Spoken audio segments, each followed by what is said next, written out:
Welcome to All Girl Relationships, where we talk about everyday problems people face in their lives. Let's start the video. My fiancé, Liam, was my first and only relationship. We were high school sweethearts, dated all through college, got engaged at 22, and were supposed to get married at 24. Liam always had a close relationship with my sister, Mary, and I never had an issue with it. I thought their closeness was normal, something I should be happy about, especially after reading stories online about in-laws who don't get along with their daughter's partners. Even when some things seem strange to me, like Mary's boyfriend's always being overly jealous and protective of her, I chose to ignore it. I didn't want to connect the dots, even though the truth was always right in front of me. I brushed off my concerns as insecurity, but deep down, I knew my instincts were right all along. In the end, I felt foolish for closing my eyes to the truth when I should have been paying attention. I gave Liam and my sister the space to betray me behind my back, and they did it so cleverly on my wedding day of all days. Everything fell apart for me on what was supposed to be one of the happiest days of my life. If someone had asked me beforehand, I wouldn't have imagined that the people I trusted most would hurt me so deeply and in such a public way, with hundreds of people there. I still remember the moment I realized Liam wasn't going to show up for the wedding. It hit me when I found out he had blocked my number and all my social media accounts. I was in so much pain, and the tears just wouldn't stop. No amount of comfort or apologies from others could make me feel better. I couldn't believe that Liam and my sister had vanished without a trace, and no matter how hard I tried, I couldn't find them. I left Liam message after message in a daze, telling him everything Mary's boyfriend had told me, that Mary was pregnant with his child, but she had tried to make it seem like it was Liam's. I knew if Liam didn't read those messages now, he'd be stuck with Mary for a long time, and that's exactly what happened. He never saw my messages, and I figured they stayed together. I was heartbroken for a year, but one day I realized I needed to move on. I started going to therapy, joined some local clubs, made new friends, got my own apartment, and started living a decent life again. Years have passed since everything happened, and now it just feels like a bad dream. In a strange way, I sometimes feel grateful for what happened. Even though I was 27 when we were about to get married, I see now that I wasn't truly ready. Now I know what I want, and I've found someone who makes me happy. I started dating Adam, who treats me much better than Liam ever did. Things with Adam are going great, and we're planning to move in together and take the next step in our relationship. My life feels normal now, and I realize it's because Liam isn't around to cause chaos. But of course, this story wouldn't exist if everything had just stayed calm. It all started when I got a call from Liam. The number was unfamiliar, so I answered without knowing who it was.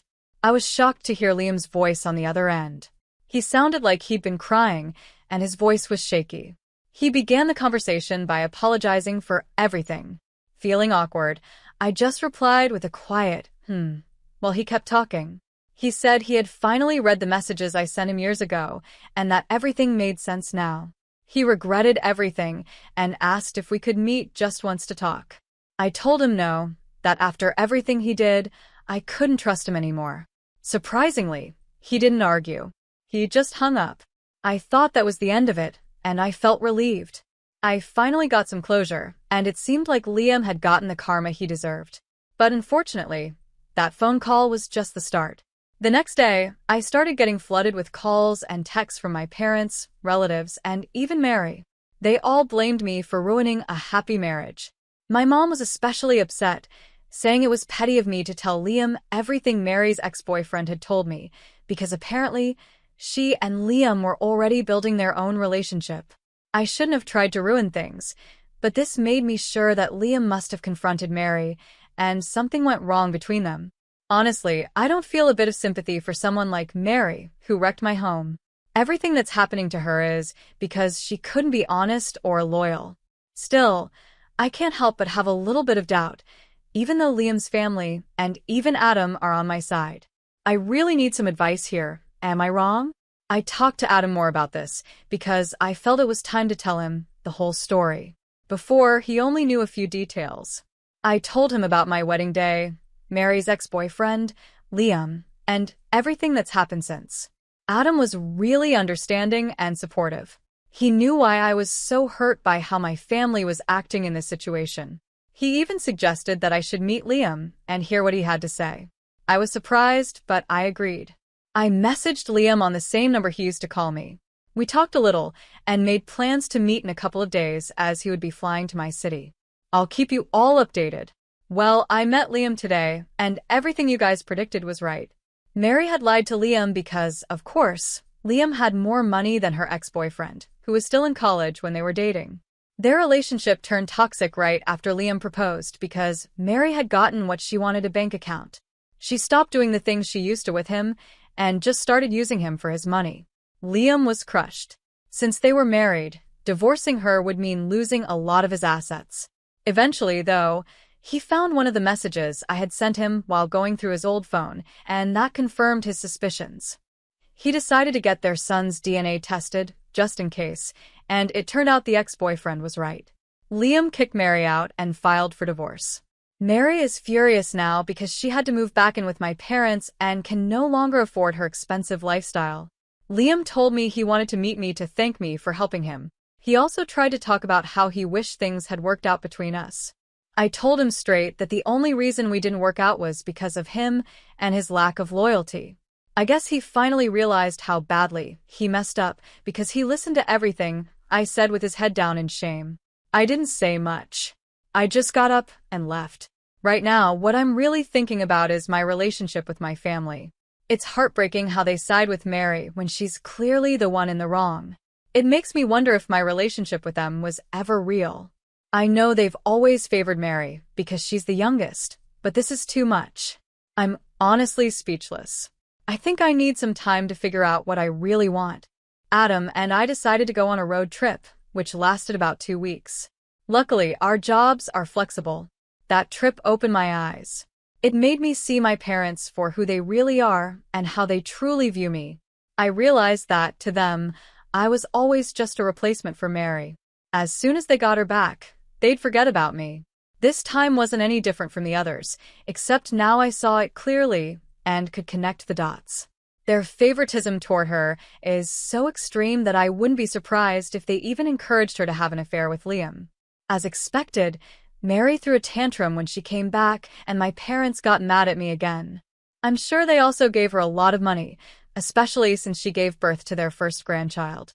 But, as usual, Mary ran off again, this time with another rich guy, and cut all contact with my parents, leaving them to take care of my nephew. I didn't find out from my parents, though. They started acting sweet and talked about wanting to see me again, which made me suspicious. So I called my cousin, who told me everything. That's when I realized they wanted me to take care of Mary's son until she came back, and then they'd push me aside again. I wasn't going to let that happen. That's when it all clicked for me, and I knew I had to cut them off. So I blocked their numbers. I got back to the city yesterday and also found out that Liam tried to move back in with his parents after losing so much money on divorce lawyers and alimony, but they said no. Like I said before, he deserves it. I don't feel any sympathy for Mary, my parents, or Liam. Mary's going to face her consequences. My parents are now raising my nephew, and Liam's life has fallen apart because he couldn't stay loyal. I have Adam, and my biggest concern now is just our relationship. Thank you. You're definitely for cutting ties with your family. It sounds like a mess, and the sooner you cut them off, the happier you'll be. You also need to trust your gut more, because it can really save you from a lot of heartache. I love how you ended up cutting your family out. I could tell throughout the story that they played a big role in all the problems. I'm glad you realized it and dealt with it at the root. Now, on to my situation. I'm 28, female, and live with my husband, who is 30. My mom, who's 61, was diagnosed with early-onset dementia about a year ago. She's been living with us because none of my other family members are willing to take her in. Since I'm a nurse, there's been pressure on me to take care of her, but it's very different when it's your own mom. I know she's going to get worse over time. Right now, she's still enjoying life, watching her favorite movies and playing card games. But she can't be left alone because she's vulnerable and might accidentally start a fire or forget where she is. I have one sibling, an older brother named Larry, who's 37. Until recently, he hasn't helped at all with caring for our mom. Larry lives with his wife, who's 35, and they have 2 kids, ages 12 and 9. I've asked Larry for help a few times, but he always says he's too busy with the kids and their activities. Over the past month, I've been more firm with Larry and told him that she's his mom too, and the least he could do is help out once a week. Now, every Friday, he takes our mom out for the day, usually to get coffee and go for a walk. She loves it and it gives me and my husband a break. But Larry's wife is upset with me. She says I'm taking Larry away from their family, and when he comes home, he doesn't want to help with housework or play with the kids.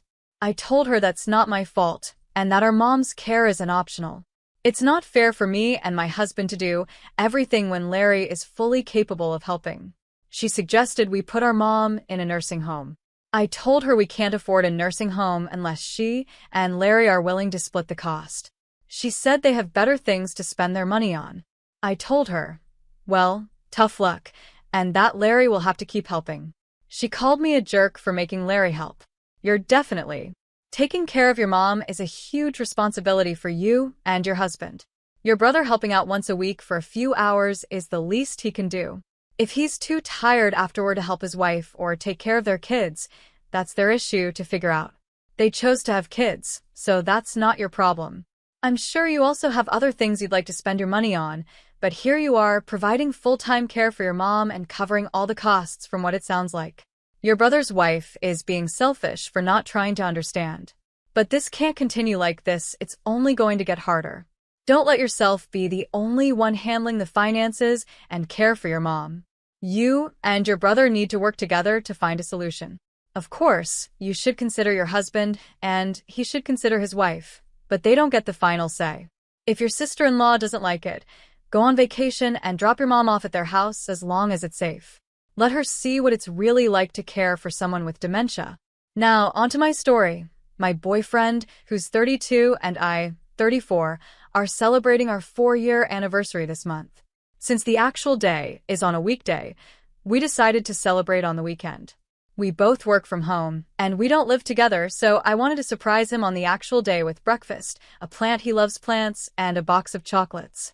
I arrived at his place around 7 a.m., knocked on the door, and waited a while for him to answer. I figured he was still asleep. When he finally opened the door, he looked upset. I quickly apologized for waking him up and told him I just brought a few gifts for our anniversary. He just said, okay, still looking annoyed, and walked back to his bedroom, leaving me standing there with the gifts. I was shocked by his reaction. I put the things I brought on the kitchen table and was about to leave, but then I heard some noise from his bedroom, and he came back with his pants on. I thought he was going to hug me or something, but instead, he fed his cat and went to the bathroom while I stood by the door. I felt sad about how he reacted and started crying because all I wanted was a little happiness from him. He sighed and asked me what was wrong.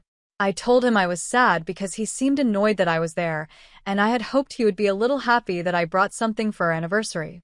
He responded sarcastically, saying he was sorry for not meeting my expectations and that I couldn't expect him to be happy because I woke him up and he hadn't slept well. Honestly, I wasn't expecting a big celebration or even a gift from him. All I wanted was a hug, a kiss, and a simple thank you, which didn't happen. We didn't even get to enjoy breakfast together because I was in such a bad mood after that, so I left his place. So, am I the jerk for waking him up to surprise him? Thank you all for your thoughts, it gave me a lot to consider. I'll try to answer your questions. His sleep schedule. He wakes up when he wants since he's a freelancer. He does struggle with insomnia, which he's working on. Before my visit, he told me he was getting back to a regular sleep schedule and would wake up around 8 or 9, so I didn't think 7 a.m. was too early.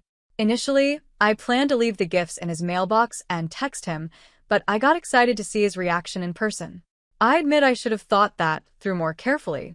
I don't usually show up like that, but I thought it would be a sweet gesture. Does he usually like surprises? Yes, he does. Keys to his place. I used to have them, but he asked for them back after getting his cat, which he adopted when his grandmother moved to a retirement home. His mom takes care of the cat when he's away, which is why I don't have keys anymore. Some people think it's weird he didn't make another copy, but I don't see it as a red flag. We just didn't think about it. Is he cheating? No, he's not cheating.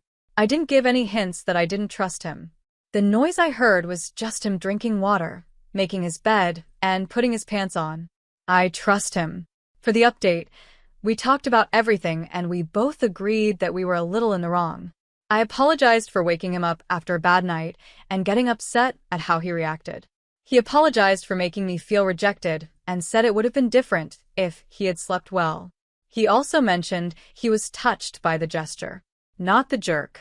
Look, I'm not a morning person either, so I can be like a zombie when I wake up. But even if I were barely functioning, I'd still give you a hug, say thank you, and let you know I needed a quick shower to fully wake up. After 5 years, you probably know his sleep schedule. A lot of comments are focused on the fact that it was 7 a.m., which is when most people are awake, but since he works from home, his schedule is different. If my partner woke me up at 4 a.m. with a surprise, especially on a day we had already agreed not to celebrate, I'd probably feel the same way.